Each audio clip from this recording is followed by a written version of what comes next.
I love it. I love it. I love it. Look at this. This is the greatest thing I've ever seen. Hey, I'm not surprised.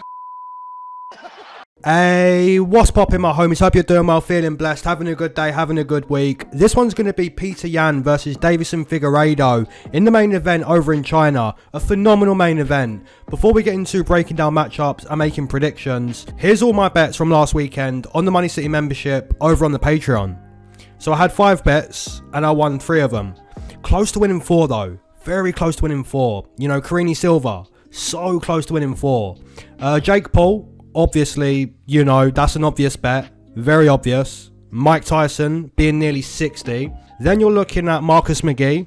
That was a nice one. That was nice. But Jonathan Martinez in that final round, getting the kicks going. Looking real good, real slick in that final round. But I just knew the punching, the boxing of Marcus McGee.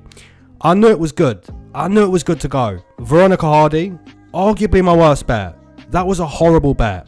Then I had James Yuntop. I said, word for word, on my last breakdown, Roofy wins on my scorecards. I said that. So James Yuntop to survive round 1. That was a nice play. And I had that parlayed with main event doesn't go the distance. So guys, last weekend, 5 bets on the Money City membership. And we just made under a unit. Just under a unit profit. So yeah, let's do it again.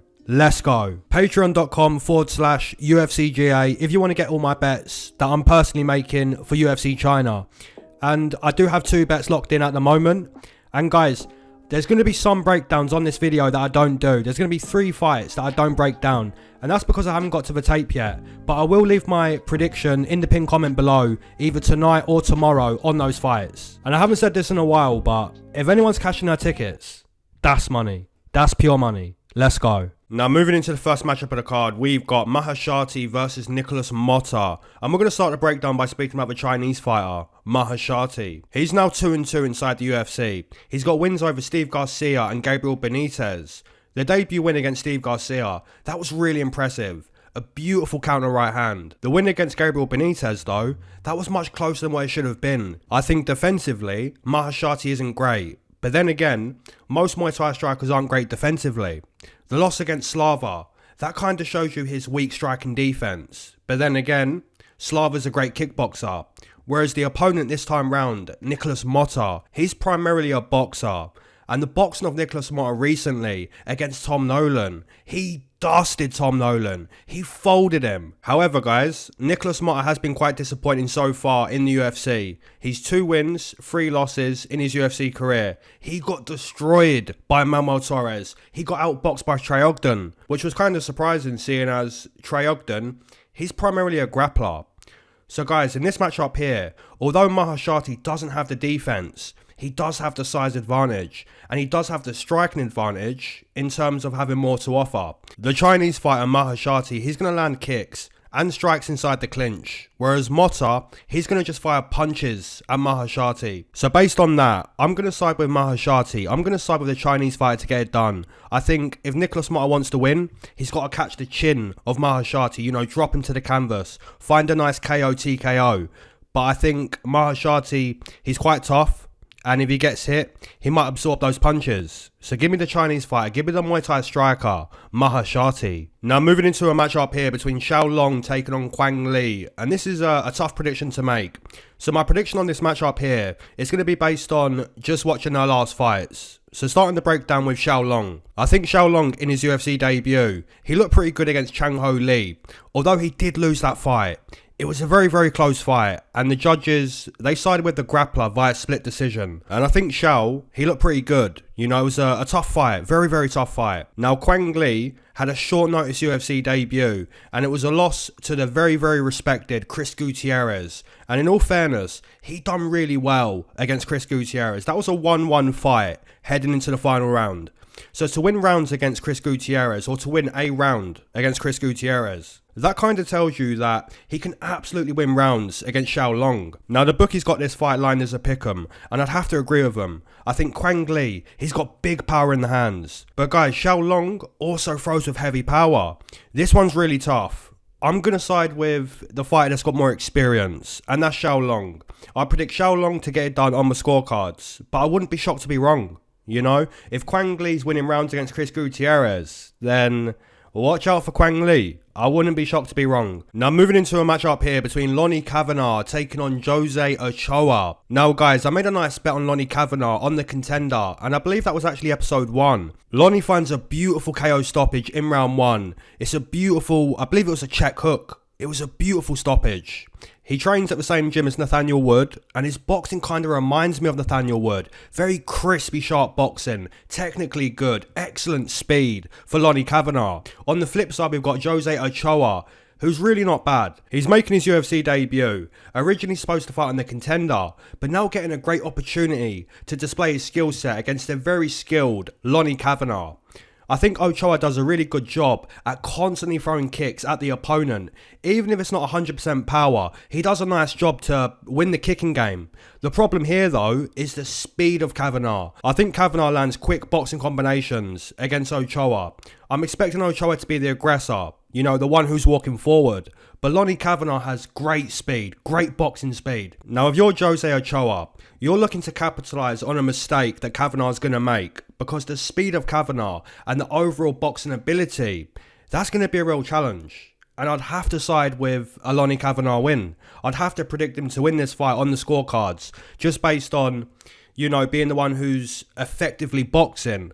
Jose Ochoa is quite a dog, he's quite tough. But I don't think he's going to outmatch Lonnie Kavanagh in terms of skill, in terms of boxing. So the prediction for me is going to be Lonnie Kavanagh to win on the scorecards. Now moving into a match up here between Feng Xiaotan versus Ming Shi. Now guys, when I watched tape on this fight, I was very impressed with one side, and the other side, not so much. I think Ming Shi is very basic. There didn't appear to be anything too great about Ming Shi. Whereas on the flip side, Feng Xiaotan, I believe is the pronunciation, might have butchered it. I was extremely impressed with Feng Xiaotan. Her striking, the technique with her boxing, and the kicking. She's a southpaw Chinese striker with a nasty left kick. A rear kick that's a real dangerous weapon. And the left hand is fast and accurate. The jab, at times, is very fast and accurate, very sharp. The commentators even compared her to Sean O'Malley, which, you know, that's a great thing. That's a great thing because Sean O'Malley, he's a superstar. Now, Feng Xiaotan does have the length. She does have that skinny body type, the same as Sean O'Malley. And she'll lean forward too. She'll lean her head forward. And that's the same thing as Sean O'Malley. Sean O'Malley wants you to throw punches. He's like baiting you into throwing punches. So Feng Xiaonan or Feng Xiaotan, however you say her name, this girl's being compared to Sean O'Malley, and she's also a brown belt in Jiu-Jitsu. I was so much more impressed with Feng Xiaotan. I think Ming Shi, her game plan, it should be to grapple in this fight. You know, bring the opponent to the canvas, push the opponent against the fence. And it doesn't matter what pace this fight happens at, whether it's a slow striking contest or a striking contest that catches some heat. The story should remain the same, and the story in my opinion is Feng Xiaotan is a few levels above Ming Shi, and she's potentially the female version of Sean O'Malley. So let's see. I'm going to side with Feng Xiaotan via KO/TKO. That's right. I'm going to take KO/TKO in a women's mixed martial arts fight for Feng Xiaotan because her striking, it really is nice. It's crispy. It's technically good. And I think she's the real deal. She might be. Let's see. Now moving into a match up here between Ozzy Diaz taking on Mingyang Zhang. And we're starting the breakdown with Ozzy Diaz. He's going to be making his UFC debut. And I'm not entirely sure his UFC caliber. Looking at his last performance, he got a nice TKO stoppage over Bevan Lewis. But early in that fight, you could see his takedown defense. It was kind of bad. And also his striking offense and defense, in my opinion, not the best either. Only when Bevan Lewis started to slow down did Ozzy Diaz start to find success. He also fought Joe Pyfer on the contender, and he got absolutely dusted, complete dusteration by the man we call body bags, Joe Pyfer. Guys, on the flip side, we've got Mingyang Zhang, who clearly has massive knockout power. You're looking at the way he dusted Brenton Ribeiro. That's a great win, because Brenton Ribeiro also has massive explosive power. And you saw recently, Carl Machado didn't really want to throw down with Brenton Ribeiro. But then you're looking at Zhang. Zhang throws down with Ribeiro. And the result of that is a round 1 stoppage for Mingyang Zhang. So what's going to happen here? Is Ozzy Diaz going to throw down with Mingyang Zhang? Well guys, if he does, more than likely, we're looking at a beautiful KO stoppage for the Chinese fighter, Mingyang Zhang. And that's exactly what I'm going to predict for this match up here. I'm going to take Mingyang Zhang via KO stoppage. I think he sends Ozzy Diaz to the King of Shadow City, Ben Askren. Ozzy Diaz, in my opinion, he's got to be perfect. He's got to survive round 1, stay nice and smart and composed in round 2. In my opinion, if Ozzy Diaz wins this fight, he's fought a perfect fight. And I kind of doubt that. So Mingyang Zhang via KO stoppage in round 1 or round 2. That's the pick. Now moving into a phenomenal matchup, we've got Volkan Oezdemir versus Carlos Ulberg. And this is going to be absolute fireworks. Now Volkan Oezdemir, a former title challenger, not a former champion, but a former title challenger. He's now 8 wins, 6 losses inside the UFC. This will be his 15th UFC fight. He's known for his big knockout power, his ability to shut down the consciousness of the opponent, his ability to send the opponent to Shadow City. And most recently, he done that to Johnny Walker. Now Johnny Walker has a glass chin. But here's the thing, even chins that aren't made of glass are still made to break when Volkan Oezdemir finds the target. And that's because Volkan Oezdemir has great experience, excellent technique, excellent timing. He's truly one of the best light heavyweights on the planet. However, Carlos Ulberg, he's tearing up the weight class. He's 6-1 inside the UFC. He's on a 6-fight win streak after dropping the ball in his UFC debut. And I think Carlos Ulberg is arguably one of the best Muay Thai strikers in the UFC. He's one of the cleanest Muay Thai strikers in the UFC. And like I mentioned earlier, Muay Thai strikers, they aren't known for their defense. But I think Carlos Ulberg is a Muay Thai striker that has excellent footwork, excellent IQ, and his management of range. He's playing the striking game at such a high level. So can Volkan Oezdemir shut the lights off on a rising Carlos Ulberg? He absolutely could. He really could. Because Carlos Ulberg hasn't been inside the octagon with someone that can box the way Volkan Oezdemir can box. Now, will I predict Volkan Oezdemir to put a stop to the informed Carlos Ulberg? Absolutely not. Give me the City Kickboxing Muay Thai striker to outclass the one-dimensional boxer. That is Volkan Oezdemir. Not this time. Not this time, Volkan Oezdemir. Not this time. It's Carlos Ulberg's time. Let's go.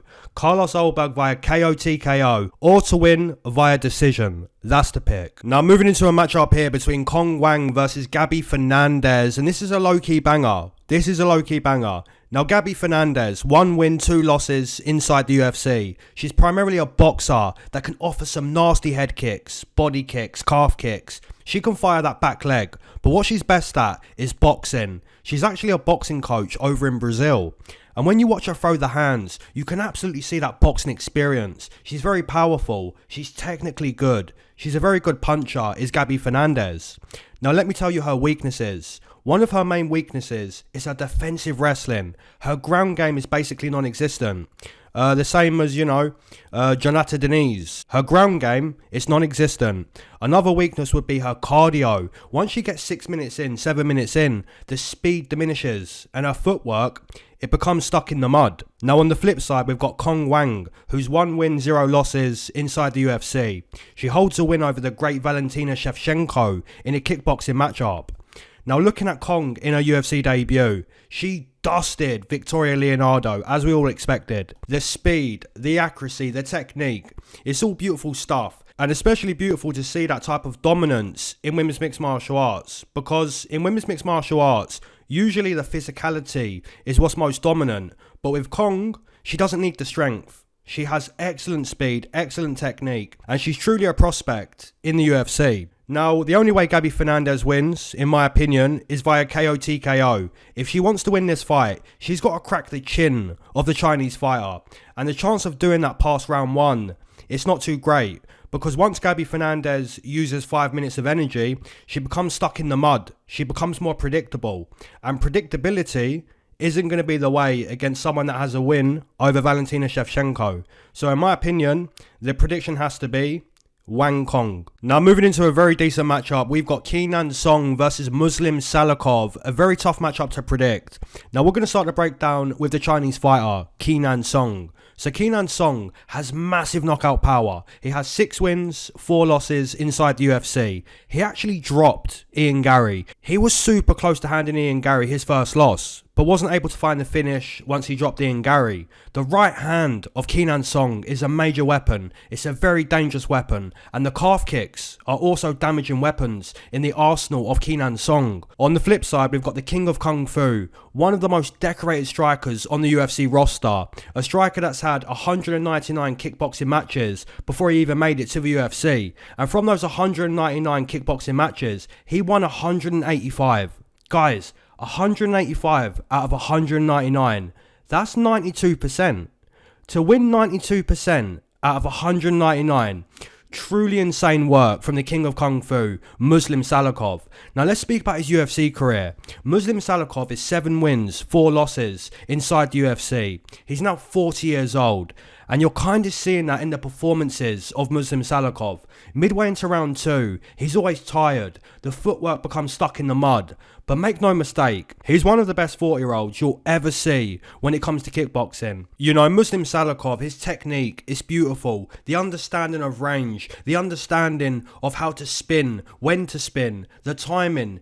He understands the striking game so much. But guys, here's the thing. Fighting will forever be a young man's game. So if you're Kenan Song, you may not understand the range like Muslim Salikhov. You may not understand how to execute beautiful spinning back kicks, beautiful spinning techniques. You may not understand how to strike on the same level as Muslim Salikhov. But what you can do is land a good one. Land a few good ones on the chin of Muslim Salikhov. You can start throwing heavy leather at the chin midway into round 2. Salikhov's going to be tired. He's going to be tired 7 minutes, 8 minutes into this fight. And as we know, fatigue will make a coward out of anyone, especially when you start landing beautiful, heavy punches on their chin. The fatigue will make you a coward real quick. So I think the winner of round 1 is going to be Muslim Salikhov. Potentially the winner of round 2, Muslim Salikhov. But then I think in that final round, he's going to be so tired. And Kenan Song being 2-0 down on the scorecards, he may need to stop the fight. If Kenan Song starts throwing heavy leather at the chin of Muslim Salikhov in that final round, he's down 2-0 on the scorecards. He needs a stoppage to win the fight. If he starts throwing heavy leather at a tired, fatigued Muslim Salikhov, if he finds that chin, he might get it. He might get the KO stoppage. So I'm going to side with Kenan Song to win the fight in the final round. But he's down 2-0 on the scorecards heading into that final round. That's my pick. Moving into a matchup here between Xiaonan taking on Tabatha Ricci, Baby Shark.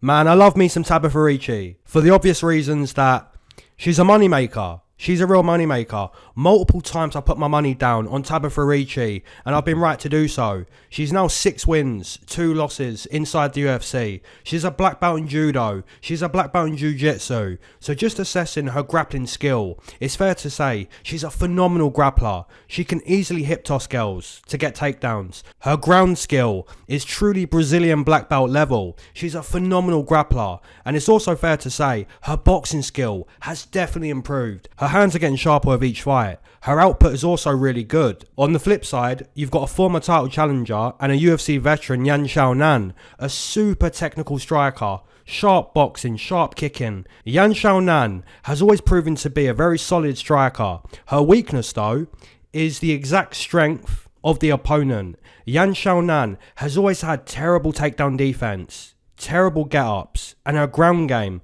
it's always been quite dusty. You know what I'm saying? So that's a massive red flag against someone like Tabatha Ricci. However, she does have the experience. She is fighting in China, and fighting in that home atmosphere, it can almost make you 5% better.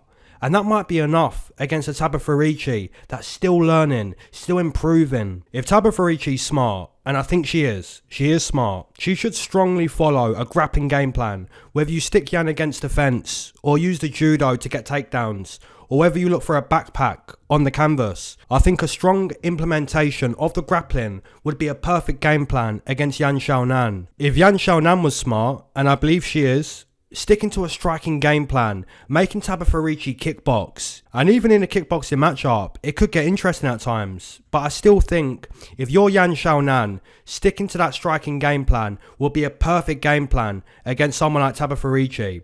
For me personally, guys, I'm going to side with a Chinese fighter. I'm going to side with Xiaonan to win a very, very close decision. Potentially even a split decision. It may be that close. Tabatha Ricci, she can definitely cause problems with her grappling, with her judo and her jiu-jitsu.